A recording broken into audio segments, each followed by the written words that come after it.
រៀងមួយពីសំអាអូចំរៀងមនោសញ្ចេតនាចំរៀងស្នេហាមិនដែលប្រពន្ធរត់តែជួបខ្លួនមិនដែលព្រៀបគ្នាមួយវេលាណាចំរៀងមនោសញ្ចេតនាចំរៀងស្នេហាមិនដែលប្រពន្ធរត់តែជួបខ្លួនមិនដែលព្រៀបគ្នាមួយវេលាបងខំច្រៀងចំរៀងភក្តី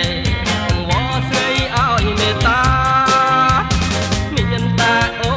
តែបងប្រាថ្នាខ្ញុំដែលគេមេត្តាណា